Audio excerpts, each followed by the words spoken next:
poner a grabar. Así que bueno, primero se habilitará la charla y después el espacio de preguntas al final de todo. Muchas gracias.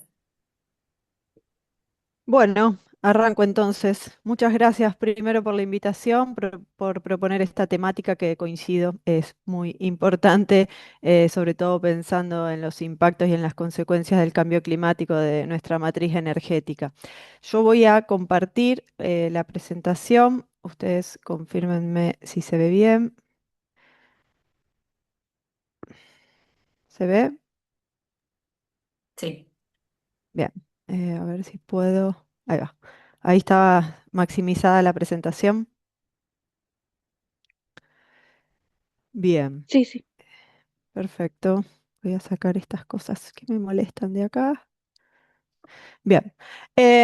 Bueno, como mencionaron, mi nombre es Betsabe Morero, soy docente de la Facultad de Ingeniería y Ciencias Hídricas, investigadora de CONICET. Estoy a cargo de la materia energía sustentable y un poco la idea de la charla de hoy era hablar sobre los desafíos de la transición energética, pero pensar estos desafíos en términos o desde una perspectiva de sustentabilidad, que es desde la que nosotros abordamos y trabajamos esta temática en la facultad.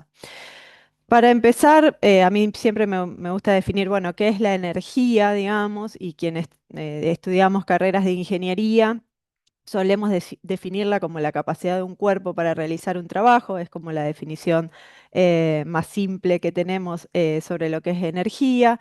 Sabemos que no la podemos ver, pero sí podemos sentir sus consecuencias al, no sé, sentir calor a partir de la energía térmica, al ver la luz a partir de la energía radiante, al movernos a partir de la energía cinética, etcétera. Pero nosotros consideramos que la energía es mucho más que un concepto físico. Limitarla solo a una definición técnica es bastante simplista. Sabemos que la energía también es un elemento social, político, económico y cultural. Las sociedades a lo largo de la historia no se han relacionado de la misma forma con la energía y por eso nos parece importante entenderla más allá de la definición técnica, ¿no?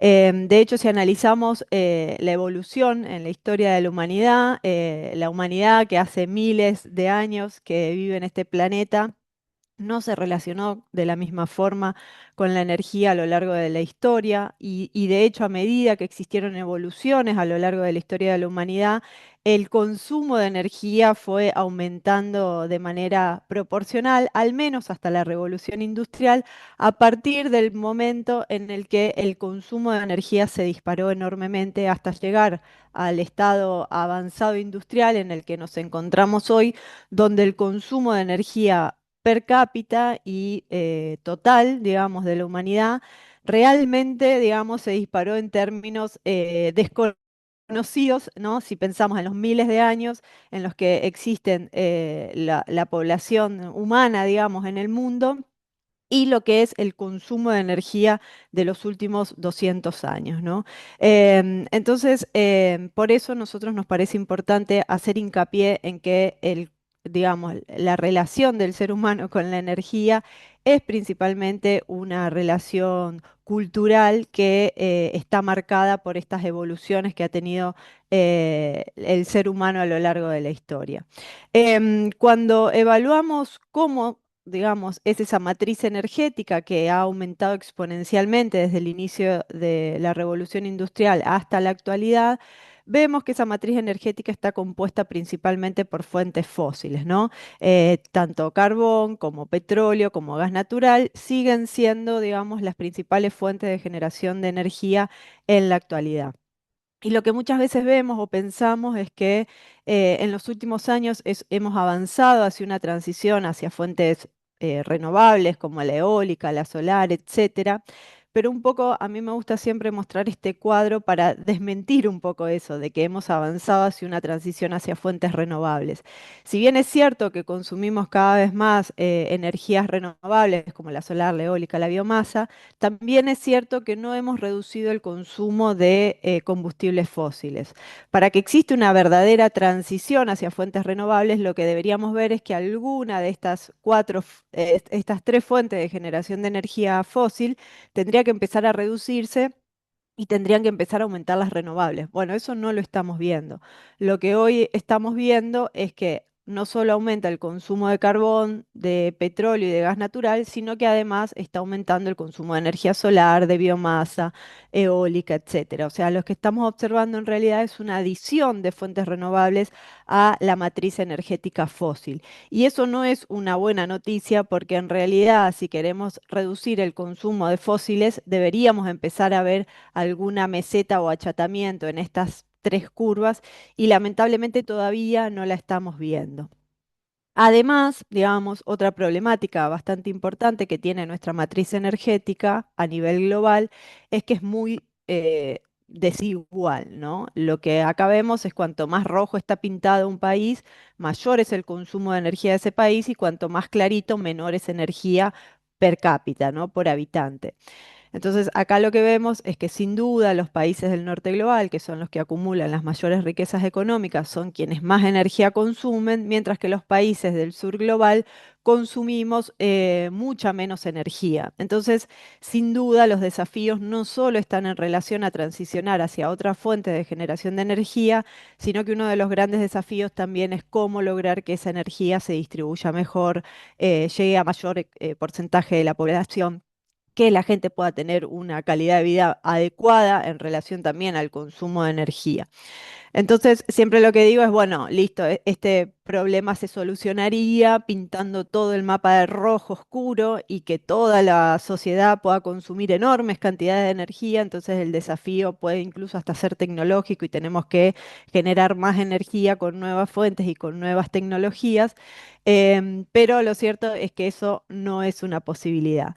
Y no es una posibilidad básicamente porque el planeta Tierra tiene límites planetarios, ¿no? No podemos seguir produciendo y consumiendo a los ritmos a los que venimos hoy porque estamos demostrando en los últimos años que hemos alcanzado y sobrepasado los límites planetarios biofísicos. Esto es un informe que realiza un grupo de investigación sobre impacto climático de Alemania, que viene monitoreando, digamos, los 9 límites planetarios y viene viendo cómo a lo largo de los últimos años estamos atravesando cada vez más o estamos sobrepasando cada vez más cantidad de esos límites, ¿no? De hecho, en el 2025 ya hemos sobrepasado el séptimo límite planetario. ¿Qué son estos límites planetarios? Bueno, el cambio climático es uno, la integridad de la biosfera es otro, los cambios en el uso del suelo, los cambios en el agua dulce, cambios biogeoquímicos de los nutrientes del suelo, ¿no? Desbalance de fósforo y nitrógeno por el uso de fertilizantes minerales. Y el último que hemos sobrepasado el año pasado es de la acidificación de los océanos, que eso es una mala noticia porque el océano absorbe dióxido de carbono, que es un gas ácido, y si el océano se acidifica, empezaría a liberar esos gases como el dióxido de carbono y en lugar de estar en el océano, estarían en el aire aumentando aún más las consecuencias del cambio climático. Entonces, aunque nos gustaría tener un montón de energía disponible para que todo el mundo pueda consumir una enorme cantidad y derrocharla como quiera, lo cierto es que no podemos seguir pensando en un crecimiento exponencial, ni económico, ni energético, ni de materiales, precisamente porque vivimos en un mundo con límites finitos y no podemos seguir pensando en sobrepasar estos límites planetarios porque las consecuencias podrían realmente ser graves. De hecho, si nos centramos en uno de los indicadores, desde mi perspectiva, más graves, que es el del cambio climático, este es un informe que hizo también el año pasado el Panel Intergubernamental de Expertos contra el Cambio Climático, el IPCC, donde muestra, digamos, cómo, digamos, que a finales de siglo, del siglo actual, llegando al 2100, cómo podría llegar a aumentar la temperatura del planeta Tierra si no tomamos medidas inmediatas, ¿no? Entonces, las proyecciones que hacen es que si continuamos con estas emisiones intermedias, altas o muy altas, podemos llegar, digamos, a temperaturas a finales de siglo que sobrepasen sin dudas el 1,5, los 1,5 grados, que es el límite que todos los expertos y todos los científicos coincidimos en que no deberíamos atravesar. Bueno, la mala noticia es que de continuar quemando combustibles fósiles y generando emisiones como lo hacemos en la actualidad, es posible que ese límite se sobrepase y lleguemos a final de siglo 2,2 grados de aumento de la temperatura del planeta. Y esta gráfica también me gusta mostrarla porque muchas veces pensamos en las consecuencias que le vamos a dejar a las generaciones futuras y pensamos en las generaciones futuras como personas que no conocemos ni conoceremos, no sé, los nietos de los nietos de nuestros nietos. Y lo cierto es que esas generaciones futuras que van a vivir los impactos del cambio climático ya nacieron y ya las conocemos, ¿no? Por ejemplo, acá lo que muestra que una persona que nació en el 2020, que hoy tiene 6 años, cuando llegue a su edad adulta, cuando llegue a los 70 años, allá por el 2090, ya va a vivir en carne propia las consecuencias de este cambio climático y ese sobrepaso de límites planetarios. Entonces, esas generaciones futuras a las que les vamos a dejar un mundo complejo, al menos en términos climáticos, ya nacieron, ya las conocemos, ya le ponemos cara. Entonces, debería incluso preocuparnos aún más las consecuencias de nuestro modelo de desarrollo y de nuestro modelo energético también. Entonces, bueno, ante este panorama complejo, como yo suelo ser optimista por naturaleza, y creo que vamos a ser lo suficientemente inteligentes como para intentar revertir estos escenarios, creo que una de las soluciones, o lo que a mí en general me gusta pensar o analizar, es que es necesario que conozcamos las consecuencias y los impactos, que conozcamos globalmente cuál es el problema, pero obviamente que las acciones y las cosas que hagamos tienen que ser localmente, porque no vamos a ir a resolver los problemas de África ni de Bangladesh, pero sí podemos pensar qué podemos hacer en nuestro país, en nuestra provincia, en nuestros territorios, ¿no? Y creo que las dos preguntas claves que deberían guiar esas respuestas es energía para quién y energía para qué, perdón, y energía para quién, ¿no? ¿Para qué producimos la energía que estamos produciendo? ¿Para quién la estamos produciendo? ¿Es realmente necesaria toda la energía que se produce en el mundo? ¿Son realmente necesarios ciertos niveles de consumo? ¿O deberíamos empezar a centrarnos en generar bienes, servicios, energía, ¿no? Para mejorar la calidad de vida de la gente, pensar en producir cosas necesarias para sostener la vida, ¿no? En ese sentido, bueno, hago como una breve introducción de cómo está Argentina hoy, como para que veamos cuál es la realidad de nuestra matriz energética.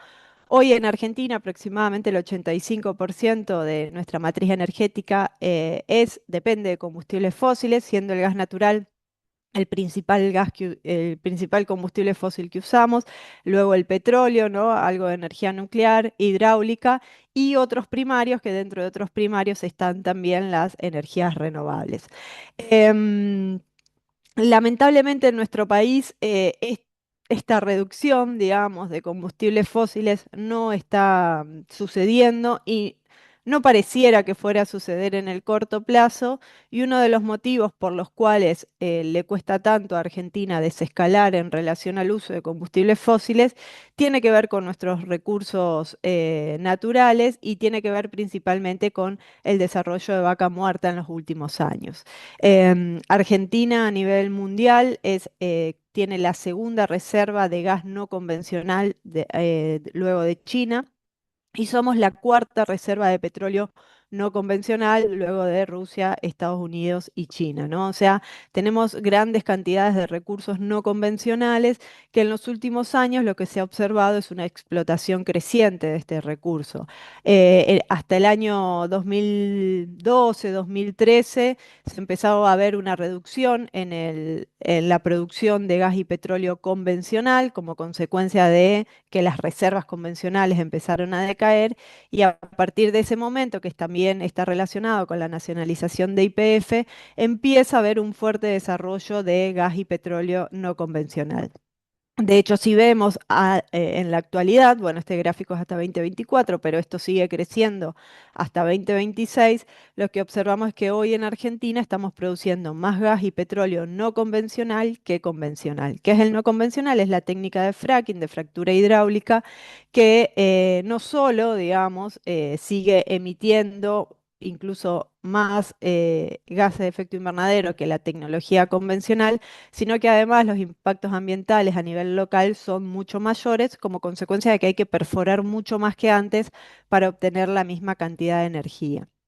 Y otra de las malas noticias del no convencional está relacionado con la tasa de retorno energética. ¿Qué es la tasa de retorno energética? Es un cociente entre la energía que yo genero a partir de un recurso, la que yo obtengo, dividido la energía que tengo que invertir, ¿no? Para obtener esa energía, ¿no? Es como un cociente entre energía obtenida dividido la invertida en ese proceso de generación de energía. Y esta tasa de retorno energética de los combustibles fósiles y al inicio del siglo, cuando se descubrieron los primeros pozos convencionales, era cercano a 100, o sea, obtenía 100 unidades energéticas por cada unidad invertida, y fue decreciendo a lo largo de los años hasta llegar a valores, para el caso del no convencional, cercanos a 5. Es decir, que se obtiene muy poca energía versus la energía invertida en los procesos de gas y petróleo no convencional. Y digamos, ¿cuál es la mala noticia de eso? Bueno, que hay estudios hechos que muestran que para sostener los niveles de consumo de la actualidad, para sostener este modelo de desarrollo industrial avanzado, se deberían obtener tasas de retorno energético entre 5 y 7, ¿no? Para poder lograrlas, que es un poco lo que muestra acá este cuadro. Entonces, si empezamos a producir fuentes de energía con valores menores a 5, que en algunos casos los no convencionales han llegado a esos valores, bueno, es necesario que empecemos a repensar también todo el sistema, el modelo de desarrollo industrial complejo que hoy estamos teniendo, ¿no? La buena noticia es que las renovables sí tienen tasas de retorno energético mayores que el gas y el petróleo no convencional. Fíjense, la solar puede tener valores cercanos a 14, el viento, la eólica cercanos a 18, 20, y bueno, distintos tipos de biocombustibles también con valores elevados, ¿no? Em, en relación a eso, bueno, nuestra matriz eléctrica, no energética, energéticas en general, además de la electricidad, serían los combustibles líquidos, etcétera. Nuestra matriz eléctrica sí está avanzando hacia una transición a fuentes renovables. Este es un gráfico del año pasado de Camesa, donde vemos que la mayor producción de energía eléctrica en nuestro país es térmica, ¿no? Con un 56%, hidroeléctrica con un 21%, y las renovables han llegado al 17%. La eólica, la solar, son tecnologías que incluso están empezando a ser competitivas en términos económicos con las fuentes de energía convencionales. Por lo tanto, digamos, resolver la electrificación no debería ser tan complejo para transicionar a fuentes renovables. Sí es complejo reemplazar combustibles líquidos, por ejemplo, como la nafta, el gasoil, etcétera, pero la matriz eléctrica nos da, digamos, una buena oportunidad para transicionar hacia fuentes renovables. Este también es un estudio de Camesa del año pasado, que muestra incluso cómo aumentó del 16 al 18% el porcentaje de renovable en Argentina. Nuestra matriz renovable es principalmente a través de proyectos eólicos, casi el 70% es energía eólica, el 19% solar, y bueno, hay algo de hidroeléctrica de pequeña escala, biomasa y biogás. Y sí hemos llegado en algunos momentos del día, un día puntual a las 12:50 que muestra acá, cuando hay viento, cuando hay sol, etcétera, a tener casi el 44% de nuestra matriz eléctrica abastecida con fuentes renovables. Nuestro país tiene un gran potencial para el aprovechamiento de este tipo de energías. Este es un mapa eólico donde muestra, bueno, cuanto más rojo está pintado, mejor es la calidad del viento. Muestra cómo en el sur del país y, bueno, en ciertas regiones costeras el recurso eólico es realmente importante como para aprovechar proyectos eólicos. Y estos dos mapas son mapas de radiación solar. El que está más pintado de rojo es en enero y el que está más pintado de verde es en julio, pero lo que muestra es que hay ciertas zonas en donde todo el año la radiación solar es muy importante. Santa Fe, por ejemplo, la provincia de Santa Fe tiene un gran potencial para el aprovechamiento solar durante la mayor parte del año, ¿no? Incluso en invierno, con las peores condiciones, también el recurso solar es bueno. Y también otro recurso importante que hay en nuestra zona, sobre todo en las provincias de Santa Fe, Córdoba, Buenos Aires, es el recurso de biomasa. Esta región es agrícola ganadera por excelencia. Todos los proyectos agrícolas ganaderos generan residuos, generan materia orgánica que podría aprovechar también con términos energéticos. Por ejemplo, estos gráficos muestran el potencial de aprovechamiento de biogás, que es el tema al que me dedico, en el cual hago investigación en la Fitch, que tiene que ver con el aprovechamiento de residuos para la generación de energía, de gas renovable como es el biogás, que se podría aprovechar en reemplazo del gas natural, ¿no? Fíjense cómo en este gráfico que están los puntitos anaranjados son el potencial de generación de biogás a partir de efluentes de feedlot, ¿no?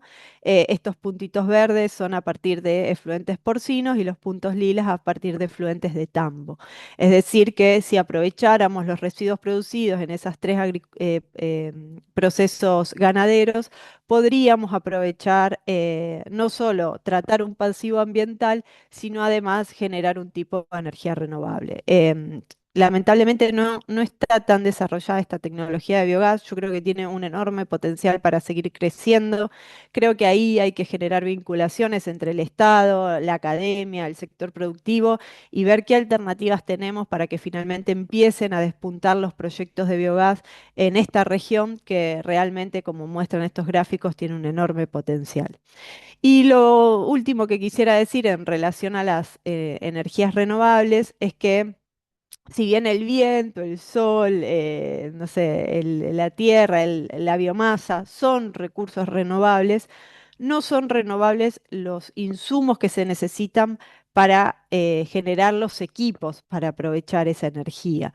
Entonces, una problemática que se está empezando a ver a partir del crecimiento de las energías renovables a nivel mundial es la enorme demanda que hoy hay de ciertos minerales necesarios para la transición energética. ¿Cuáles son estos minerales? El cobre, el litio, el níquel, las tierras raras. Ahí estamos empezando a escuchar bastante este término de tierras raras, que si encontramos reservas de tierras raras o no. Bueno, estos minerales son necesarios para la transición hacia fuentes de energías renovables, para la electrificación, por ejemplo, en este caso que muestra acá, de un auto, ¿no? Y fíjense cómo un auto eléctrico demanda muchísima más cantidad de minerales que un auto convencional. Lo mismo las centrales eólicas o las centrales fotovoltaicas demandan mucha más cantidad de minerales que, por ejemplo, una central de gas natural y de carbón. ¿Por qué digo esto? Porque si bien el sol, el viento, la biomasa son renovables, el cobre, el níquel, el litio no son renovables. También son recursos finitos que hay que extraer de algún lugar y que en algún momento van a empezar a escasear. Entonces, tampoco creamos que transicionar hacia fuentes renovables nos va a permitir tener un consumo infinito de energía. Eso no es así casi con ninguna fuente. La ventaja de las renovables es que no generan emisiones de gases de efecto invernadero, pero sí consumen también minerales y materiales finitos. Entonces, creo que la clave está en empezar a pensar de qué forma en algún momento aprender a vivir considerando los límites biofísicos del planeta. Y solo para terminar, porque no me quiero extender mucho más, contarles así muy brevemente que en esto de intentar preguntarnos energía para quién, desde la Fitch estamos trabajando en un proyecto de extensión desde hace varios años donde evaluamos o hacemos relevamientos de pobreza energética. Es decir, nos interesa saber cómo es el consumo de energía en la ciudad de Santa Fe. En ese sentido, tenemos un convenio con el Observatorio Social de UNL, donde dentro de las encuestas anuales que hacen, incluimos ciertas preguntas en relación al acceso y al uso de la energía. También incluimos preguntas relacionadas a la eficiencia de la vivienda, de las tecnologías empleadas, etcétera, a la seguridad energética de los hogares.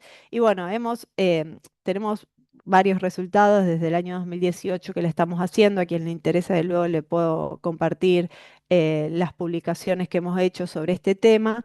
Y hemos ampliado en los últimos años el relevamiento en sectores populares, ¿no?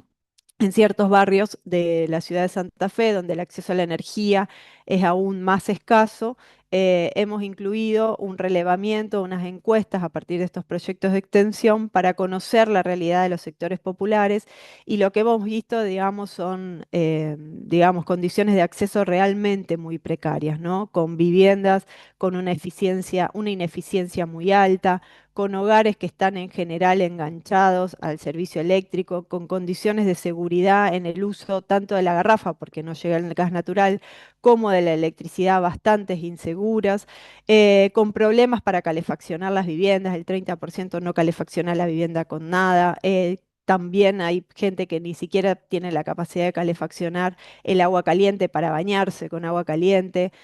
Casi el 85% de las viviendas no tienen computadoras o más del 30% no tienen acceso a Internet. O sea, son en realidad escenarios realmente complejos que lo que nos hace preguntarnos o replantearnos es, vivimos en un mundo en donde estamos generando y consumiendo mucha más energía que nunca antes en la historia de la humanidad y sin embargo a 15 minutos del centro de Santa Fe tenemos personas que no tienen energía ni siquiera para calefaccionar los hogares en invierno o para bañarse con agua caliente. Entonces, creo que esta pregunta es clave. ¿Para qué estamos produciendo energía? Y también es clave que pensemos que transicionar de fuentes fósiles a renovables no soluciona el total de los problemas asociados a una matriz energética sustentable que además de ser limpia en términos ambientales, debería ser también socialmente justa. Entonces, con esto cierro. ¿Cuáles son los desafíos que hoy tiene la matriz energética argentina? Bueno, uno de los grandes desafíos es que tenemos un poder energético muy concentrado. Los dueños de los recursos energéticos hoy en Argentina están en muy pocas manos. Además, venimos heredando un marco normativo de la década del 90, de un marco neoliberal que acentúa esta concentración del poder energético en pocas manos. Estos últimos años también estamos profundizando este marco normativo con el RIGI, el Super RIGI, que se está discutiendo en este momento en el Senado, donde en lugar de democratizar, digamos, el acceso a la energía, lo que estamos viendo es que se concentra cada vez en menos manos.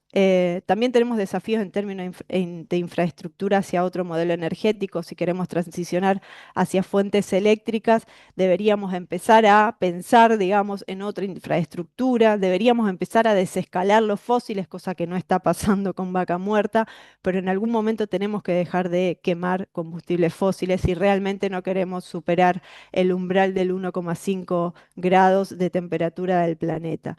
Y creo que también uno de los desafíos más grandes que tenemos desde el sector público, desde el sector académico, desde el sector privado, es animarnos a pensar escenarios posibles, horizontes futuros, ¿no? Digo, armar un esquema a largo plazo de un modelo energético al cual queremos alcanzar desde mi perspectiva, que además de ser ambientalmente amigable, debería ser socialmente justo, ¿no? Y eso deberíamos hacerlo con el horizonte de que la energía debería ser un derecho y no una mercancía. Bueno, hasta acá. No quiero extenderme mucho más, así que gracias. Bien, perfecto. Muchas gracias. Muy interesante. Así que al final se habilitan el espacio de las preguntas. Ahora viene el otro expositor y después habilitamos las preguntas. Si quieren ir ya mandando al chat o por privado las preguntas, así no se olvidan, no hay problema. Así que bueno, continuamos con Marco. Buenos días. Antes quiero que se pueda presentar la subsecretaria y la ingeniera Cecilia Mijich, que se pudo conectar desde su evento. Perfecto. Así que Ceci, por favor. Bueno, muchas gracias, Marco, Florencia, Hola. Betsabé. Bueno, buenos días para todos y para todas. Por cuestiones de agenda voy a estar un ratito, pero no quería dejar de estar presentes, agradecerles a la universidad siempre estos espacios que para nosotros como gobierno de Santa Fe son tan importantes.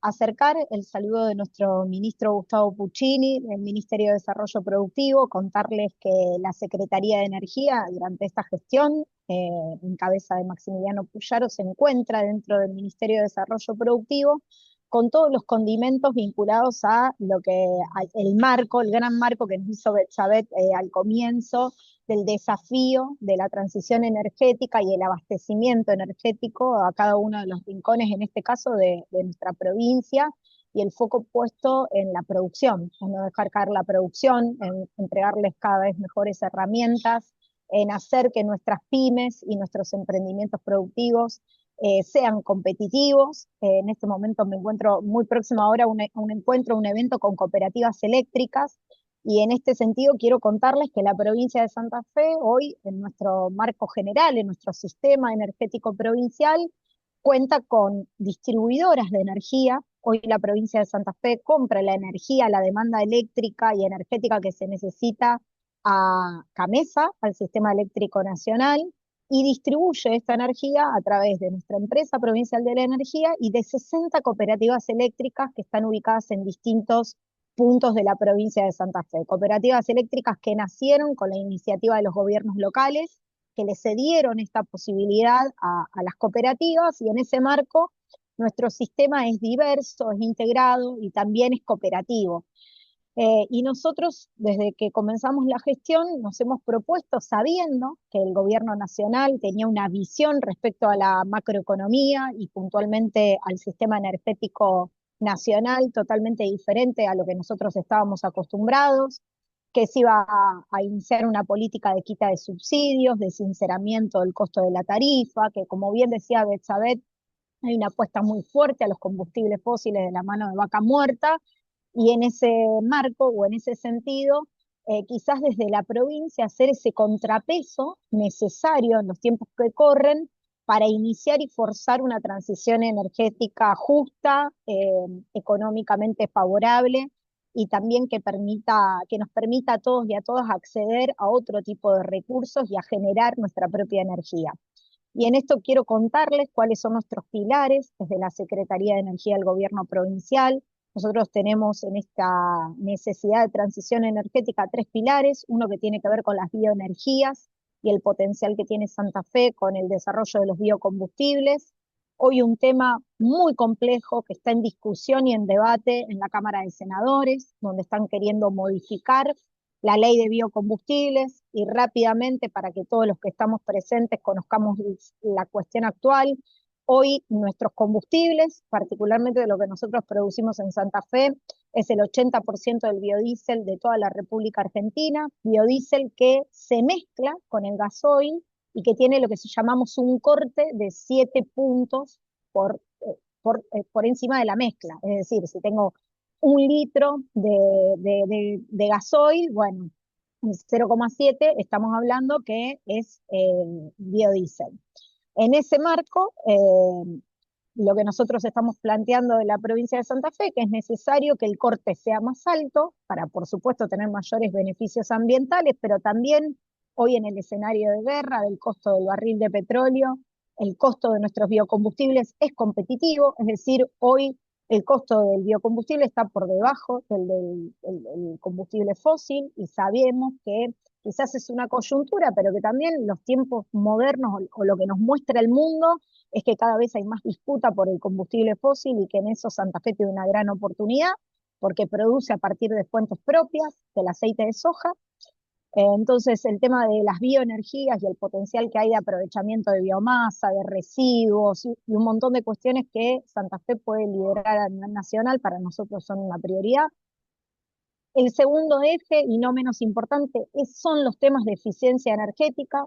Me acompaña el ingeniero magíster Marco Masachesi, especialista en el tema, que ha venido desarrollando herramientas muy interesantes que la idea es que él pueda compartirles ahora a ustedes y hacerles un pantallazo de nuestros programas, pero la eficiencia energética es uno de nuestros pilares claves porque representa todo lo que tiene que ver con el ahorro de energía, lo que no se consume, o lo que podemos evitar consumir y no derrochar.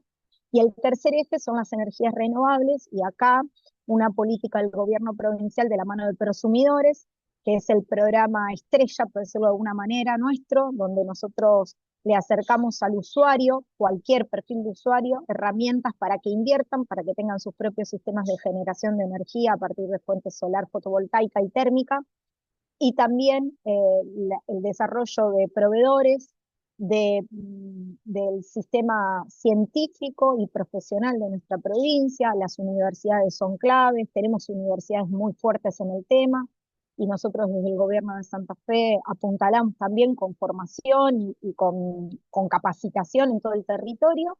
Y por supuesto, los beneficios que tiene la provincia de Santa Fe, que son únicos, porque Prosumidores reconoce la inyección de la energía al sistema eléctrico provincial con un pago diferencial sostenido durante 5 años, que después Marco te va a detallar ahora a continuación. Este es un poco nuestro abanico de oportunidades, lo que nosotros entendemos del gobierno provincial, que es el camino que Santa Fe tiene que fortalecer.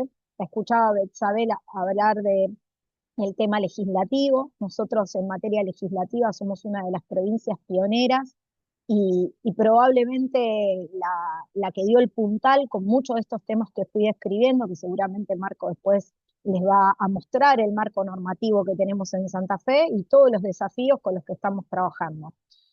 Dicho esto, pido disculpas, agradezco la oportunidad de estar acá con ustedes, quedo a disposición a través de Marco y de los contactos que él le vaya a brindar, porque la verdad que para nosotros esta tiene que ser una gestión de puertas abiertas, que queremos dialogar y trabajar con todos los sectores de la provincia de Santa Fe, sobre todo los que tienen incidencia directa en el tema, y le quiero dejar el espacio a Marco para que pueda mostrarles y hacerles un pantallazo. Yo les pido disculpas que me tengo que retirar, pero no quería dejar de acompañarlos porque realmente celebro estos espacios y me parece que son imprescindibles para lo que viene en Santa Fe y en la Argentina. Así que gracias Florencia por la invitación, gracias a mi colega compañera de panel y gracias Marco por tomar la posta. Les dejo un abrazo y Bueno, que tengan un buen cierre de semana, Florencia. muchas gracias por tomarte unos minutitos y saludarnos. Así que bueno, Gracias, ahora arrancamos con Marco. Muchas gracias, buen día. gracias. Buen día, hasta luego. Chao. Gracias, Ceci. Éxitos. Y entonces, a quienes están escuchando, ahora voy a profundizar un poquito en lo que Ceci le estuvo comentando al respecto de los programas que tenemos en materia de transición. Como bien comentó Betsabé, hay muchos desafíos que se presentan en el presente y hacia el futuro, eh, y aludiendo precisamente a dos premisas claves, que es la que un poco van a destrabar o nos dan las herramientas para poder trascender hacia la transición, valga la cacofonía, pero también haciendo tratando de tener el menor de los impactos en el ambiente. Por un lado, la energía más cara es la que no se tiene. ¿Sí? Más allá de la fuente en sí, cuando uno no tiene la disponibilidad del recurso, ahí es cuando el costo de oportunidad de alguna otra fuente de energía es bajo porque o se carece del recurso o se carece de la prestación. Y por otro lado, la energía más barata es la que no se consume. Sí, más allá de la fuente, sea nuclear, fósil, hidroeléctrica o renovable en cualquiera de sus formas, si tengo una fuente de energía que puedo aprovechar a costo prácticamente cero, es precisamente aquella energía que puedo no consumir. Ese puedo no consumir lo establezco desde hábitos como dentro de la familia del uso racional de energía y por otro lado desde la mejora de la eficiencia energética a partir de las tecnologías. ¿Sí? A partir de la mejora en la conversión de una fuente de energía, como es electricidad o gas natural o gas licuado, en la prestación que yo estoy buscando. Con esa introducción, Cecilia estuvo hablando de lo que es uno de los principales pilares de la gestión, que viene, afortunadamente, se sostiene como política de Estado, más allá del nombre del programa, sino como política pública de fomento a la generación distribuida en su versión 4, que es el programa de prosumidores. Contracción de productor y consumidor. A diferencia de otras iniciativas en las cuales uno puede poner un parque de cualquier potencia y suministrar electricidad al precio mayorista a la red, aquí la propuesta es un poco distinta. Apalancado en la ley aprobada por unanimidad hace 2 años de adhesión a la generación distribuida, todo ciudadano de la provincia tiene derecho a poder volcar el excedente de producción local e inyectarlo a la red y la distribuidora correspondiente, sea cual fuere, tiene el derecho de reconocérselo a lo que es el balance neto de facturación, que sería el precio mayorista. La distribuidora, en lugar de comprar en el mercado mayorista eléctrico, se lo adquiere o le reconoce el mismo monto por energía suministrada al ciudadano que está inyectando. Todo muy lindo con esa ley. Ese es el marco normativo más fuerte, más sólido, porque precisamente es el que sienta las bases y ya establece de que esto deja de ser un programa con un impulso de un color determinado, sino que ya hay una política de Estado y una ley que lo que hace es que al haber sido aprobada por unanimidad, sostiene el horizonte con una proporción y una proyección un poco más lejana. En ese sentido, se aparecen las figuras del prosumidor, ya sea individual o colaborativo, ya sea residencial o productivo. ¿Sí? El concepto de prosumidor es, yo consumo, no importa qué tipo de establecimiento tengo, consumo fundamentalmente electricidad, aunque pueda ser otra fuente de energía, y ahí es cuando aprovecho mi superficie o una superficie de la que puedo acceder, coloco alguna tecnología de origen renovable que permita aprovechar un recurso, autoconsumirme y lo que sobra lo vuelco a la red. Ese autoconsumo no tiene que provenir directamente que las cargas vinculadas con los sistemas de generación sean de manera directa, sino yo consumo por un cable, vamos a decirlo así, lo consumo por un sistema e inyecto por el otro lado. Y la diferencia se me descuenta como autoconsumo. Cuando tengo más, inyecto, cuando tengo menos, estoy tomando de la red. ¿A dónde está el potencial? En que cuando yo tomo mi autoconsumo de lo que produzco, lo descuento al valor no solamente al precio mayorista ni al minorista, sino al final, al que se paga con los impuestos y tributos también, porque estoy evitando tomar de la red. Por eso es la figura de prosumidor. Produzco y consumo. No hay necesidad explícita de baterías y tampoco de salirse de la red. Si se emplea la red como una batería infinita, en el cual, ante una menor generación de mi demanda, tomo de la red y ante una mayor, vuelco a la red. Cuando no tengo suficiente generación, porque por cuestiones climáticas o porque es de noche, tomo de la red y después tengo este balance en general. La figura del individual es cuando tenemos un punto de conexión que hace la inversión y obtiene los beneficios, pero también existe la modalidad colaborativa. ¿Sí? La modalidad colaborativa lo que propone es asociarme con usuarios que o bien contratan potencia o bien no contratan potencia, armar un fideicomiso, armar un proyecto y proponerle eso a la cooperativa. ¿Por qué aparece esta figura?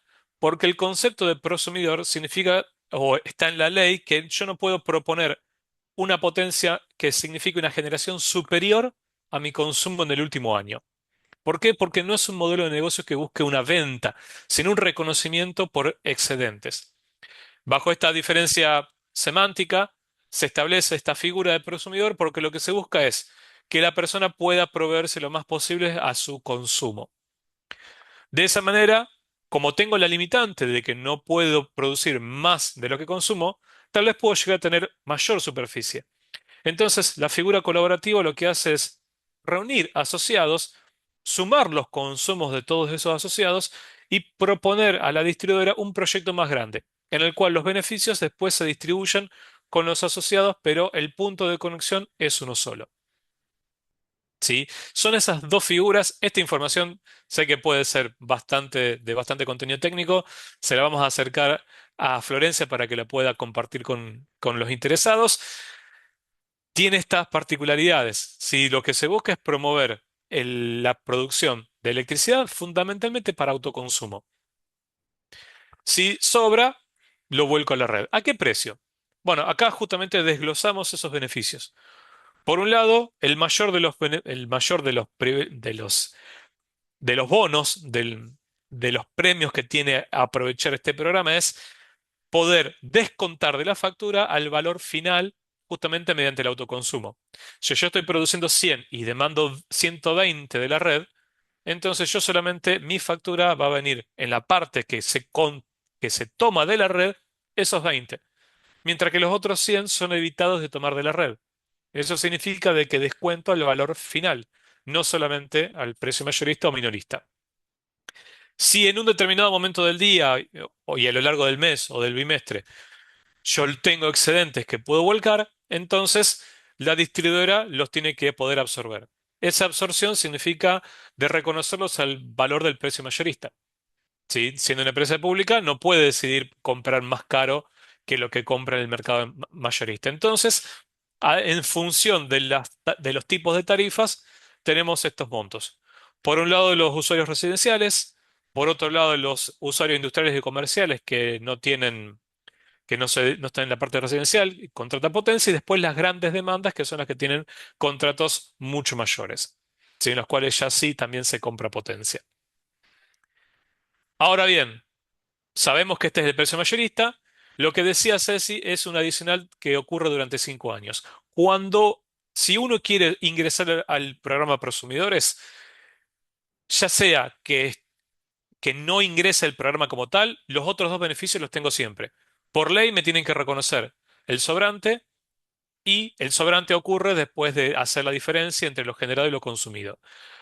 Ahora bien, si yo ingreso al programa Prosumidores, lo que tengo la posibilidad es firmar un contrato con la distribuidora para que durante 5 años se me sume un adicional por cada kilovatio hora inyectado. ¿Sí? Es decir, es un aporte que hace el gobierno de la provincia en la forma de este programa, no de la ley, sino en la forma de este programa, que me permite achicar el costo de inversión de la componente tecnológica. Es decir, los inversores, el cableado y los paneles. ¿Puede haber otros costos? Sí, el que tiene que ver con la obra. Si yo quiero montar esto en una industria, en un comercio, en una vivienda que no apunta al norte, por ejemplo, y tengo que hacer una obra, ahí ya son costos ad hoc a cada proyecto específico. ¿Sí? Lo que se busca precisamente es sumar, hacer un reconocimiento a quienes hacen inversión, sumando este adicional durante 5 años. El objetivo es que durante este plazo uno pueda al menos achicar el horizonte y cerrar la parte que tiene que ver con la componente tecnológica. ¿Sí? Para aquellos que no compran potencia, se les suma un 25 pesos por kilovatio hora. Para aquellos que compran potencia, se les suma un poco más. ¿Sí? Precisamente porque esos que compran potencia tienen un costo fijo muy fuerte, que es precisamente la contratación de potencia. Nuevamente, esto está desarrollado en la ley 14.259 y en el decreto 889 de 2024, que también le vamos a acercar a Florencia. El objetivo es también tener un panorama para saber si me meto en la inversión o no, ¿sí? Porque muchos de ustedes tienen algún tipo de interés en por qué no aprovechar estas iniciativas que cada vez empiezan a aparecer, siendo Santa Fe la única provincia que tiene un reconocimiento frente a esta inyección. Por cada kilovatio hora inyectado, si uno ingresa al programa, percibe estos beneficios durante 5 años. Aquí les dejamos la propuesta para ser prosumidores. Todo es digital, todo se presenta precisamente por vía documento de correo o bien plataforma. No hay papel que haya que entregar hasta que se tenga que hacer la revisión de la obra. Si en el medio hay una operatoria que involucra la firma de un profesional que esté atrás, que respalde legalmente y civilmente el proyecto eléctrico en cuestión. Aquí le dejamos algunos casos como para que tengan de referencia, y una cosa importante es esto precisamente. Hay establecimientos que han tomado este crédito, el crédito que les comentamos al final, y que con el ahorro percibido ya están pagando la cuota del crédito. Es más, hay ahorros que superan la cuota del crédito. Esto significa que van a estar pagando lo mismo durante el mismo plazo, durante 5 años, pero al final de ese periodo se tienen un capital activo que tiene 20 años más de vida útil. Entonces, también hay esta posibilidad de vincularlo con precisamente las líneas de financiamiento que tenemos a disposición. El objetivo, nuevamente, es que con el ahorro uno pueda ir devolviendo la cuota del crédito. Le dejamos esto para que tengan de referencia. Estoy yendo bastante acelerado, pero precisamente para tratar de poder dar el espacio a las preguntas, pero esto no termina aquí.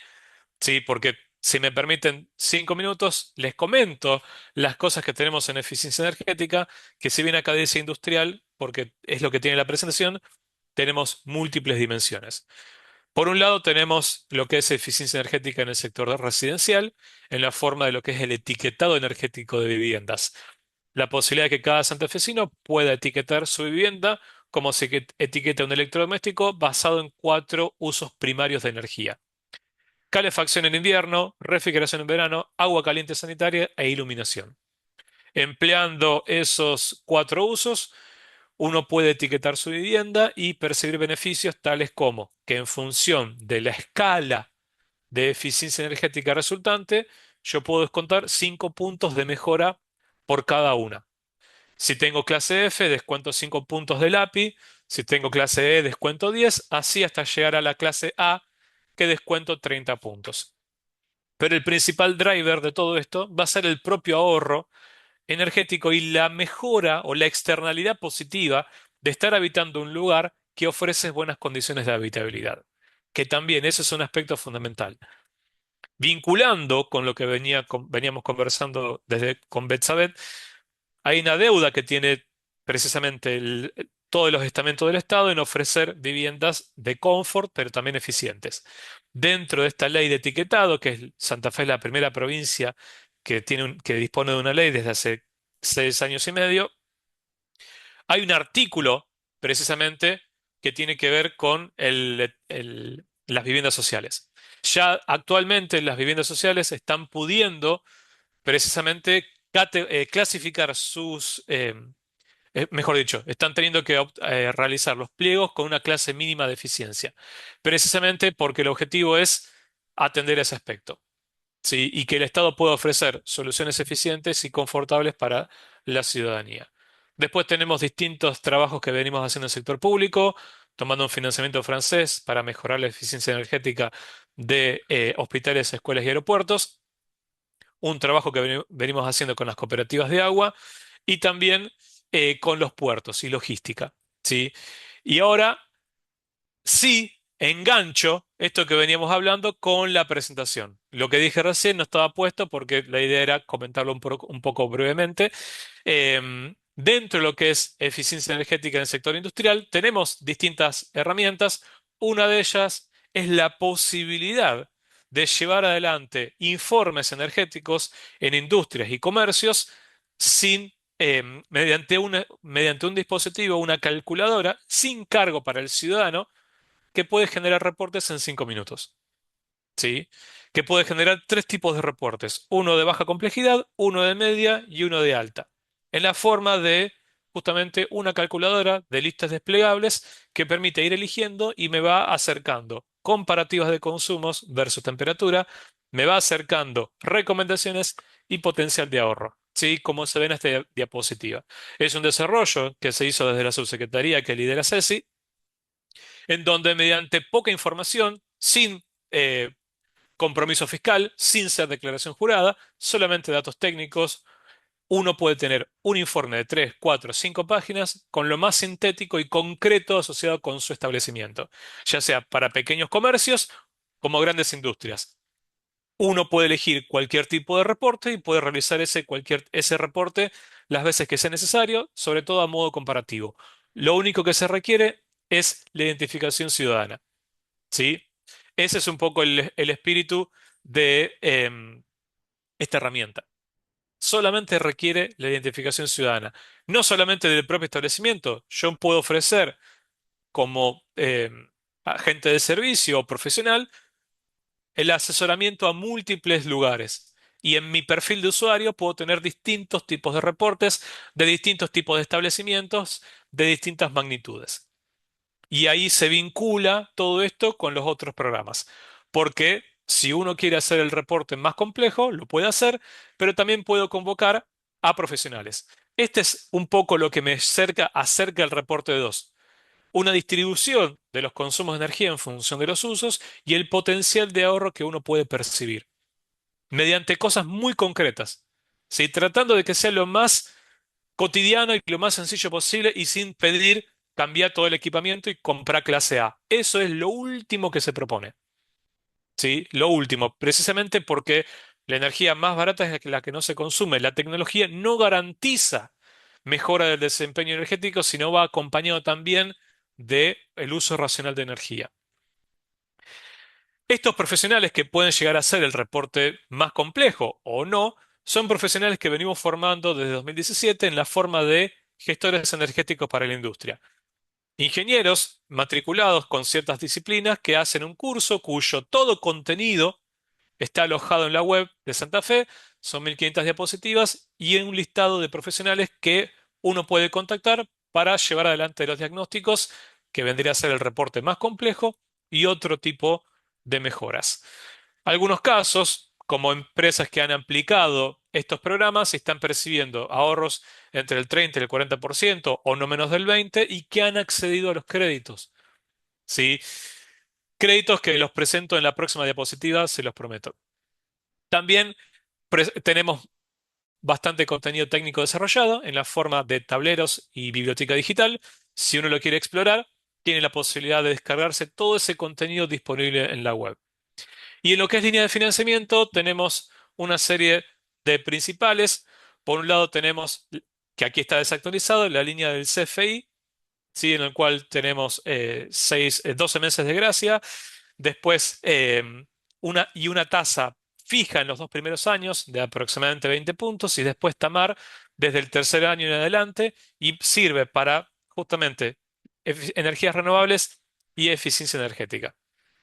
Todo lo que hemos presentado anteriormente ingresa en las categorías de estas líneas de financiamiento, ya sea del Consejo Federal de Inversión, como la que están viendo en pantalla, también con el Banco Municipal de Rosario, que admite hasta 100 millones con condiciones muy parecidas. Y para lo que es el Banco de Santa Fe, también, no solamente para riego, sino también eficiencia energética y energías renovables en forma de este tipo de préstamos. Sí, sabemos que el contexto posiblemente tenga otras prioridades en muchos establecimientos. También marcar que son líneas de financiamiento interesantes o al menos atractivas para lo que son otros productos financieros, sobre todo en la forma de tasas, tasas que actualmente están con valores menores que la que ustedes ven en pantalla y que puede ser una alternativa para poder financiar precisamente algún cambio de tecnológico que también promueva la mejora del desempeño energético. Florencia, a todos los asistentes y a la universidad por justamente este espacio, cerramos la presentación con las líneas de contacto. Nos pueden escribir, pueden dirigirse a esta casilla de correo que ven aquí para lo que tiene que ver con financiamiento o nos escriben a cualquiera de esas casillas y consultan por este material o cualquier otro de los programas que venimos desarrollando. Desde ya, muchas gracias por vuestra atención. Perfecto, muchas gracias. Muy concreto. Así que bueno, ahora se habilita el espacio de Bueno, las preguntas. Sí, perdón, ¿quién? perdón, Florencia, Sí.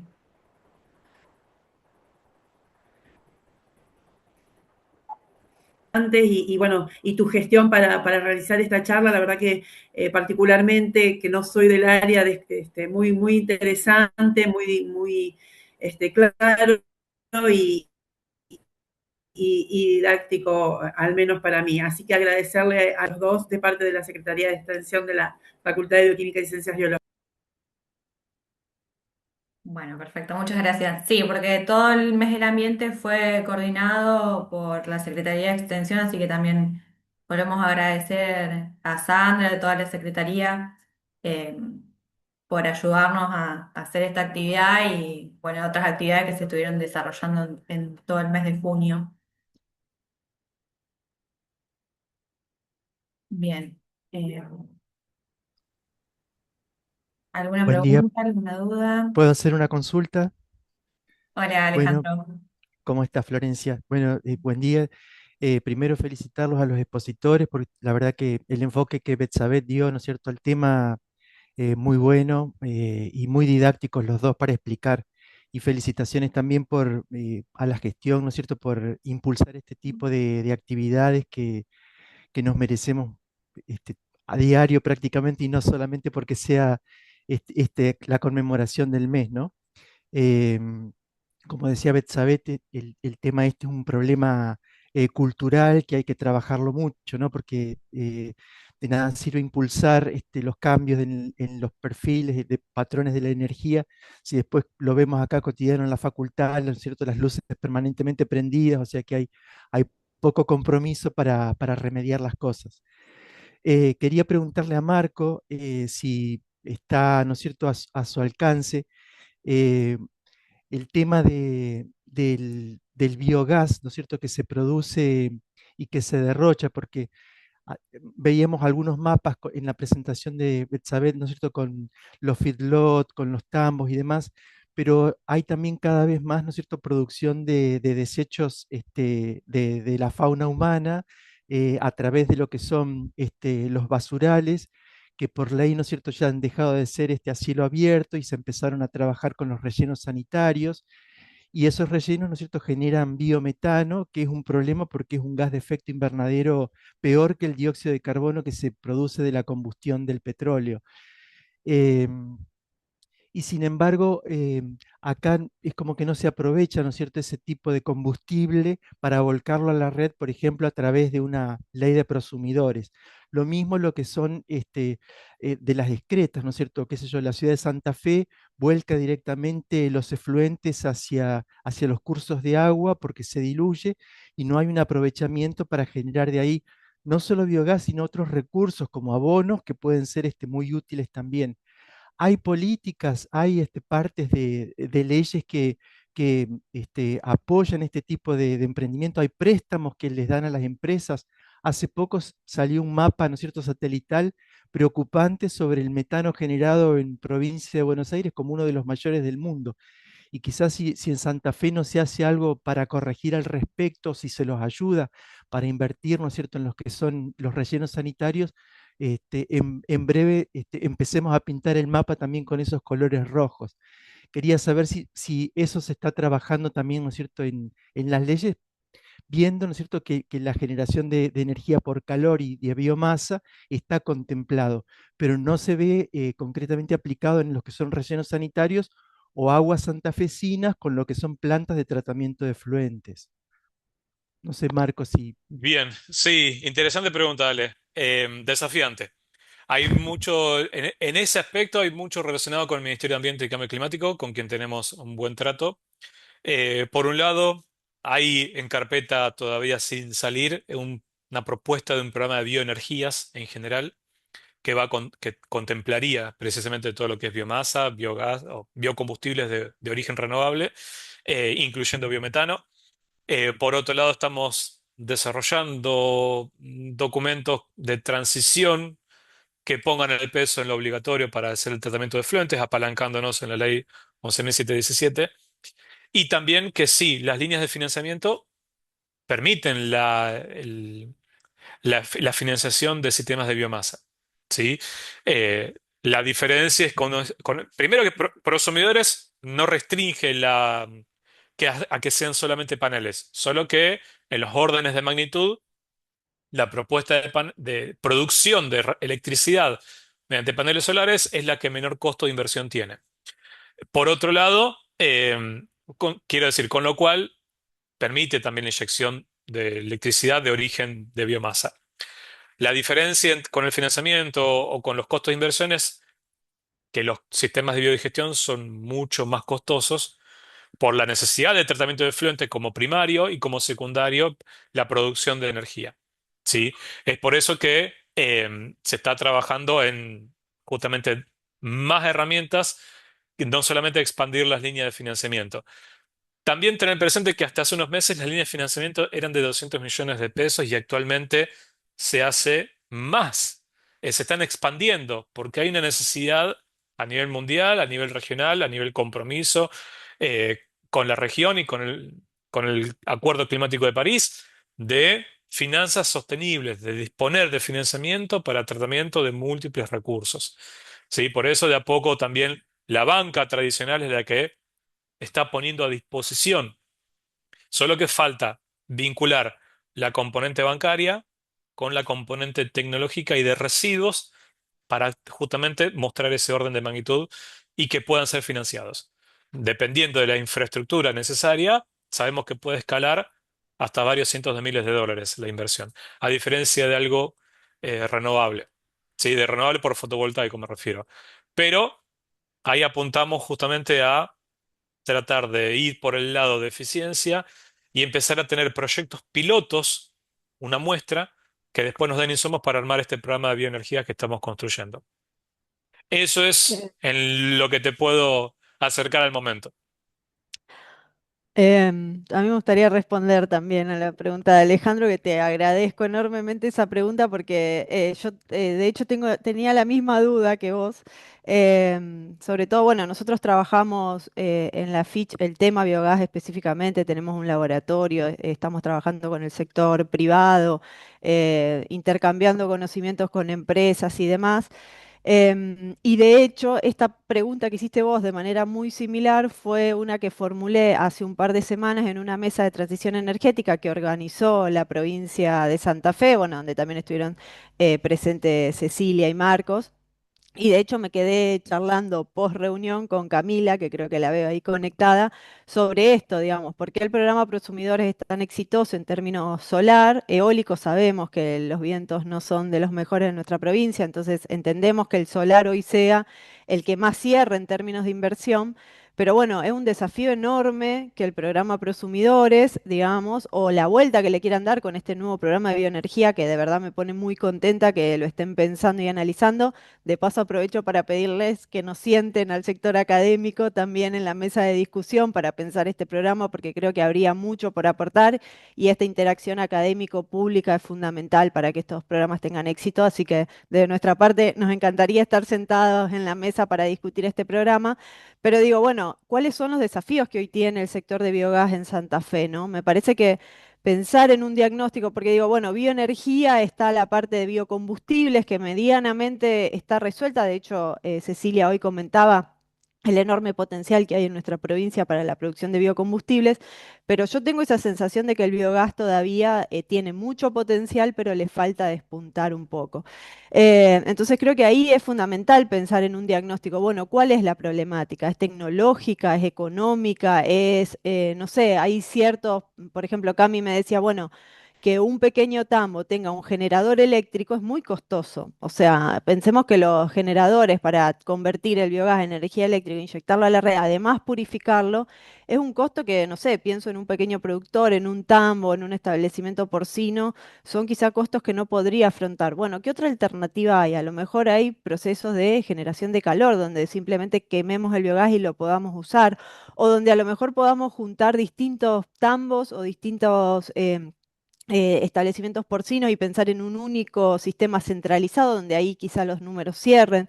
O no sé, digo, pienso como estoy pensando en voz alta, alternativas en donde creo que faltaría hacer como un diagnóstico más ajustado para encontrar los problemas reales y a partir de ahí pensar, ¿no? Como en estas alternativas desde el Estado, desde la Secretaría de Energía que se puedan impulsar y que empiecen finalmente a generar las condiciones para que se empiece a producir cada vez más biogás, porque recursos para producirlo sobran. El tema es, bueno, ver cómo eso se convierte finalmente en un proyecto que pueda ser aplicable, que pueda ser rentable, etcétera. Así que nada, te agradezco la pregunta, Alejandro, y Marcos a disposición para pensar juntos también esta problemática. Me parece que cuando se juntan distintos actores, las respuestas o las soluciones siempre son más completas, más eficientes, no sé. Gracias, Betsabé. Sí, cuando hagamos la primera mesa de bioenergías, vamos a difundir como si fuera una mesa de transición, pero para bioenergías. Así que quienes estén en ese listado bien, y si no, eh, nos pueden dejar la casilla de correo y lo sumamos a la lista de casillas que distribuimos. Y actualmente también es verdad que la tecnología necesaria para filtrar el biogás y poder usarlo en una generación mediante un ciclo Otto tiene un nivel tecnológico sofisticado, con una serie de filtros que cuestan bastante. También comentar que empiezan a aparecer las microturbinas como si fueran grupos de electrógenos móviles. ¿Sí? Desde 60 kilovatios hasta 2 megas. eh, Gente que se ha acercado a Buenos Aires y ha participado en las distintas mesas de transición da a conocer la posibilidad de emplear esto. Tal vez ya no dentro de un motor de combustión interna, en el cual justamente los productos de la combustión pueden afectar y hay que tratarlos, sino como un motor de combustión externa. Incinero el biogás, lo combustiono y aprovecho el calor en un pequeño ciclo Brayton de turbina de gas dentro de una microturbina y que después me suministre electricidad.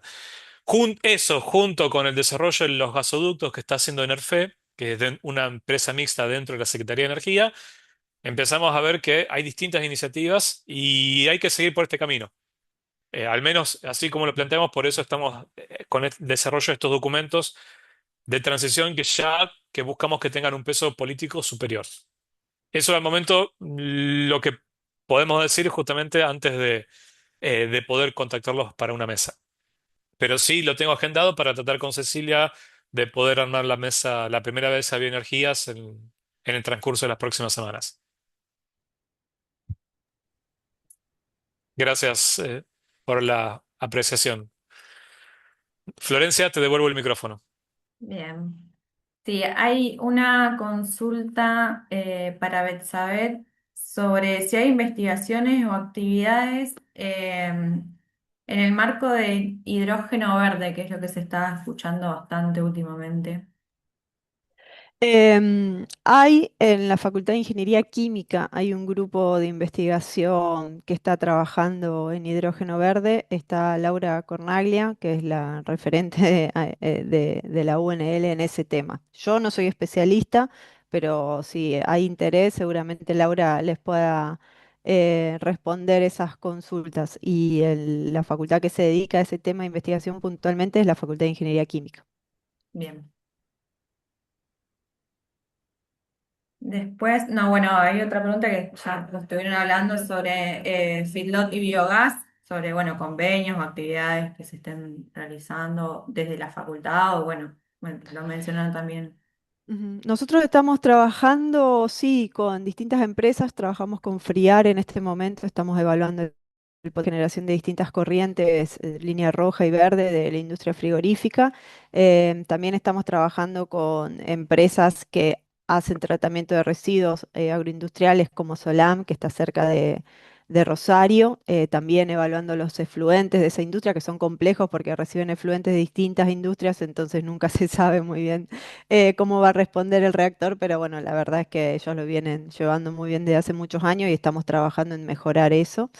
Y también tenemos convenios con distintas empresas de Córdoba y Buenos Aires, donde estamos evaluando el modelado de las plantas de biogás para mejorar, digamos, la eficiencia. Y esas empresas, algunas se alimentan con efluentes porcinos, otras con maíz, nada, sorgo, etcétera, efluentes de tambo también.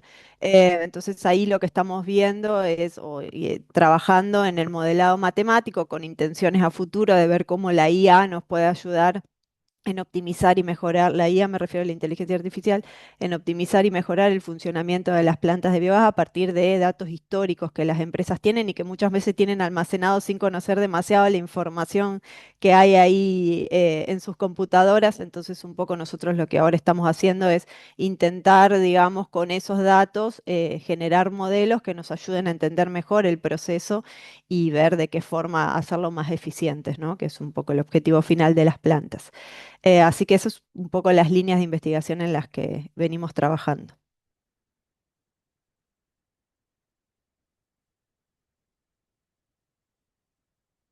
Estás muteada, Flor, por las dudas. Perdón, ahora sí.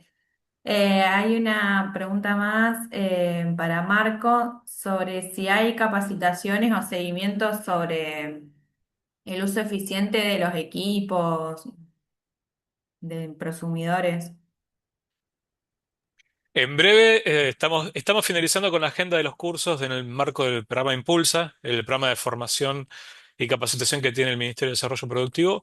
En breve van a estar saliendo los cursos de arquitectura y renovables vinculadas, em, biodigestión, termotanques solares, instalación de paneles solares y los cursos de gestores energéticos para la industria, el de asistente energético para el sector productivo y los cursos de certificador de vivienda, de etiquetado de vivienda, lo hacemos a través de los colegios. Ya hubo dos cursos y en breve se van a estar abriendo los otros. Así que también ahí en la última diapositiva, o yo les dejo aquí la casilla de correo por si quieren escribir de manera directa o agendarla actualmente, podemos sacar la información y de paso aprovecho el espacio para un aviso de que estamos llevando un webinar la semana que viene, estamos haciendo el jueves 2, eh, sobre descarbonización. ¿sí? Con especialistas de España y de Argentina. Si quieren sumarse, es totalmente libre y remoto. Perfecto, gracias. Y Por favor. una más, no sé si alguien más tiene, si no yo me fui anotando por ahí las del chat que me iban llegando. Para saber si hay algún tipo de educación ambiental sobre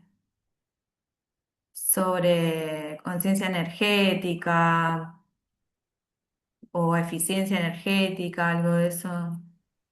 Programas de educación ambiental a Sí, nivel primario, secundario, ¿cuál es la...? no sé, en Es general. como muy amplia la pregunta, pero Sí. a ver, no, supongo que el tema de eficiencia energética y demás es un tema transversal a las currículas de las escuelas primarias y secundarias. Yo supongo que esos temas se deben tratar. No, no conozco en detalle, no soy especialista, así que no quisiera afirmar que eso es así, pero imagino que es un tema que se tiene que se debería tratar al menos. Yo no conozco, no soy especialista. Sí, en las carreras académicas que uno elija, no sé, pienso en energía, en ingeniería ambiental, es un tema que obviamente se trata en las carreras en las materias de la carrera. De hecho, yo doy energía sustentable donde tratamos puntualmente este tema. Pero saliendo del ámbito universitario, donde hay muchos cursos de grado, de posgrado, maestrías, etcétera, centradas en esta temática, sin duda, digamos. En otros niveles educativos, intuyo que sí, pero no lo podría asegurar. Sí, por ahí desde universidad estaría bueno como bajar esos conocimientos que uno tiene académicamente a las escuelas secundarias, a la primaria, como para que conozcan la problemática, la temática y bueno, que empiecen desde chicos como a conocer también y a tener como el respeto y el conocimiento de la energía Perdón, que Flor. utilizan. Sí. Eh, Perdón, sí. En realidad, en diferentes espacios curriculares al menos del nivel secundario, yo creo que también dentro de los núcleos de aprendizaje prioritario, los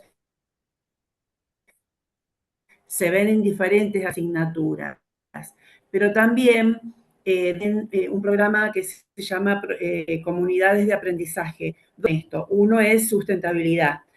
Después la Municipalidad de Santa Fe también se vincula con las escuelas con diferentes programas que se coordinan para trabajar en lo que son energías renovables, sustentables.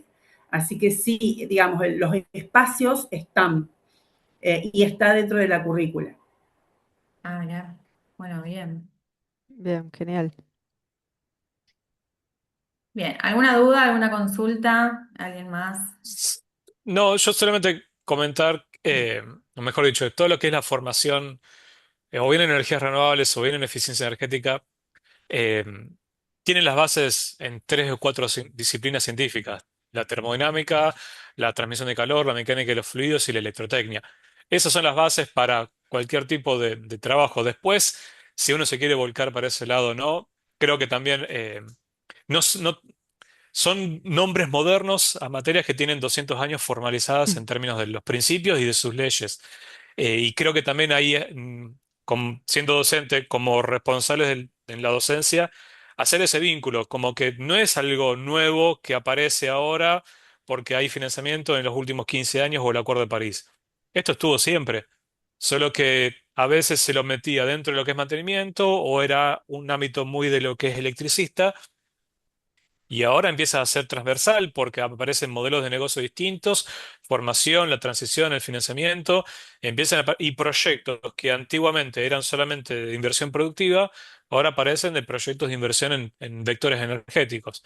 Entonces, creo que también, o al menos un mensaje que suelo dar es, cuando terminan de conocer el principio cero, el uno y el 2 de la termodinámica, la corriente continua y alterna tienen las bases científicas y la transmisión de calor, tienen las bases científicas de todo lo que es justamente este desarrollo en la transición. Después uno va a ir especializándose, pero creo que también podemos empezar a plantar la semilla desde tercer año, por lo general, que es donde se ubican estas asignaturas, al menos en lo que es la Universidad Nacional de Rosario. Y con esto, ahora sí, devuelvo la palabra y era mi humildes 2 centavos de aporte. Bien.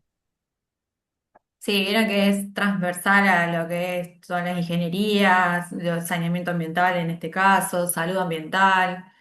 eh, bueno, bueno, desde terapia ocupacional también vieron que está el tema de educación ambiental en base a distintos lineamientos y demás. Así que es bastante integral la cuestión. Así que bueno, si no hay ninguna otra duda, ninguna consulta, damos por finalizada la charla. Les vuelvo a agradecer a Betsabe Morero, a Marco Masachesi, a Cecilia Mijich, que estuvo unos minutitos. Y bueno, desde la Coordinación de Saneamiento Ambiental y de Salud Ambiental de la Escuela de Sanidad de la Facultad de Bioquímica y Ciencias Biológicas, le decimos muchas gracias por su tiempo y bueno, que tengan buenos días. Bueno, muchas gracias por la invitación. Saludos. Chau, chau. Gracias por la invitación y que tengan buen jueves. Igualmente. Muchas gracias, saludos.